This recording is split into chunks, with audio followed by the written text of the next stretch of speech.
निःशुल्क विधिक सहायता केंद्र हर ब्लॉक स्तर पर स्थापित करवाना। हम कानून की लड़ाई के लिए वकीलों को बड़ी फीस नहीं दे सकते, उसके लिए निःशुल्क विधिक सहायता केंद्र हर ब्लॉक स्तर पर शुरू किया जाएगा। संगठित एवं असंगठित श्रमिकों हेतु संवैधानिक हक साप्ताहिक अवकाश का वेतनिक साप्ताहिक अवकाश का प्रावधान सुनिश्चित करवाना, ये हमारी मांगों में प्रमुख चीज है। सरकारी नौकरी को भी, सरकारी नौकरों को संडे की छुट्टी मिलती है, नेताओं को भी सैटरडे संडे की छुट्टी मिलती है, लेकिन मजदूरों को किसी दिन छुट्टी नहीं मिलती है जिसका उसको पैसा मिले, त्योहार की भी नहीं मिलती। इसलिए हम चाहते हैं कि साप्ताहिक अवकाश मजदूरों के लिए मिले। मैं आपको फिर कह देता हूं कि जो बड़ी बड़ी योजनाओं के नाम पर घोषणाएं तो खूब हुई, लेकिन लागू कुछ नहीं हुआ। हम वही घोषणा की बात करते हैं जिसको हम लागू करवाने में समर्थ होंगे।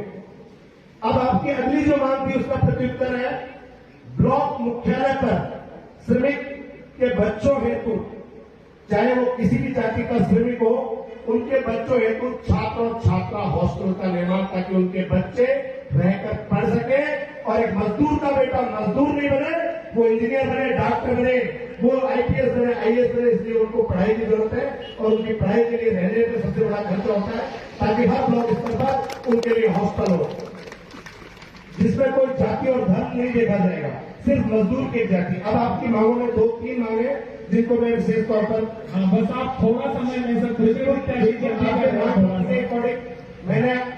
मैंने करीब एक घंटा करीब आप लोगों को सुना है, तो आधा घंटा मुझे भी अपनी बात का मौका रखने दिया जाए। मुझे पता है कि बड़े लोगों को बड़ी जल्दियां होती है, लेकिन समय तो बराबर का मिलना चाहिए। समय बराबर मुझे पता है किसी को दबाव में आने की जरूरत नहीं है, ये जनतंत्र है। चाहे योगेंद्र जी चुन के जाए, चाहे डॉक्टर राम मीणा चुन के जाए, जाएगा आपका वोटों से चुन के, आप मालिक हैं, क्या बैठने वाला नेता मालिक हम यही चाहते हैं कि हम आपको सुने और हम तय करें कि हमको किसको वोट देना चाहिए, क्यों देना चाहिए।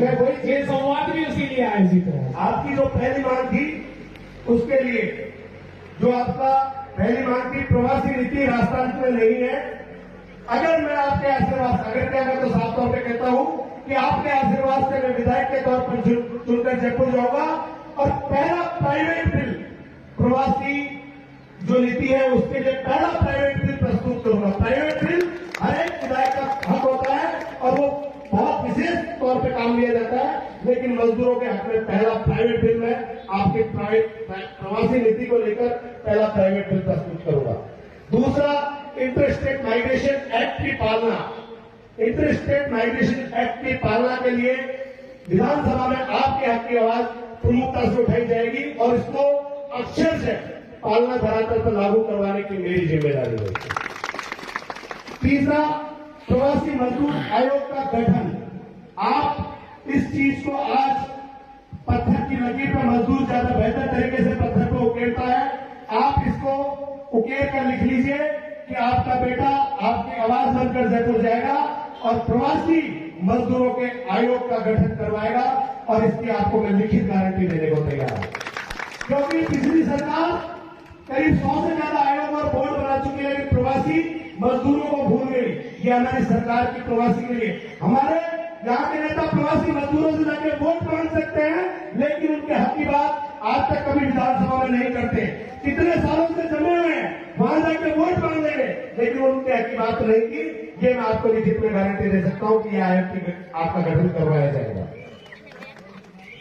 एक आपने विशेष तौर पर मांग की थी कि हमारे डीओसी मजदूर के उनकी समय सीमा निश्चित रही है।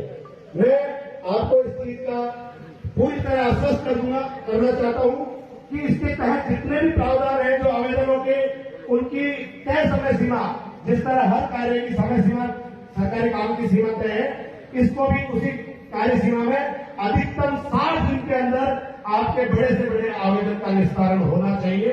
ये कार्य सीमा तय करवाने के लिए मैं काम करूंगा। बाकी जो और आपकी मांग थी उनका मैंने मेरे घोषणा पत्र में वो कर लिया है। एक जो बात आपने कही विशेष तौर पर, वो थी बाल श्रमिक को लेकर, बाल श्रम को लेकर। मेरा इस कुंभलगढ़ की भूमि पर पहला उद्बोधन जो था, बहुत कम लोगों को पता होगा, उस पहले उद्बोधन में पंजाजी बाबू जी आज से करीब दशक पूर्व की बात, पहले उद्बोधन में मैंने माता पिताओं को एक बात कही थी, क्योंकि मैं मजदूर का बेटा हूं, आज यहाँ खड़ा हूं, तो मेरे माता पिता ने दिन रात मेहनत मजदूरी करके मुझे पढ़ाया। कितनी भी मजबूरी हो, मैंने एक बात कही थी कि हमें कभी अपने बच्चों को बाल श्रम के लिए नहीं भेजना है, चाहे भूखे रह जाएं। यहां तक कि मैंने ये कहा था कि अगर हम सक्षम नहीं है बच्चों का पेट पालने में, तो हमें बच्चे पैदा करने का अधिकार नहीं है। लेकिन अब आप एक चीज इसके साथ मैं आपको आगे और कहना चाहता हूं कि जो लोग आपकी मजबूरियों का फायदा उठाकर आपके बच्चों को बाल श्रम करवाते हैं, ऐसे लोगों को चिन्हित करके बाल श्रम कानून के तहत चाहे कितने ही बड़े नेता का उसके ऊपर हाथ हो, उसको सख्त से सजा दिलवाने का काम हम करेंगे। और बतौर डॉक्टर तो छोड़िए, बतौर वकील भी, मैं डॉक्टर होने के साथ साथ वकालत भी मैंने की है, और बतौर वकील चाहे मैं लड़ूं या मेरे एसोसिएट एडवोकेट की टीम लड़े, बाल श्रम के ऐसे अपराधियों को जेल की सलाखों के लिए निःशुल्क हम आपके पैरवी करेंगे, निःशुल्क केस लड़ेंगे। इन्हीं शब्दों के साथ एक और आखिरी बात बिंदु था, 2 बिंदु और मैंने आपके, उनमें मैंने कार्यस्थल पर यौन शोषण बहुत बड़ी समस्या है।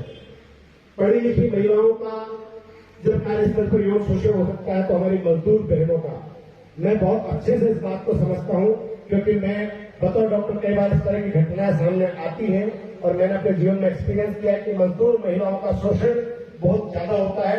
इसलिए हर एक मां बहन को मैंने पहले भी कहा है कि कई बार हर घटनास्थल पर आप फावड़ा चलाकर जमीन खोद सकते हैं।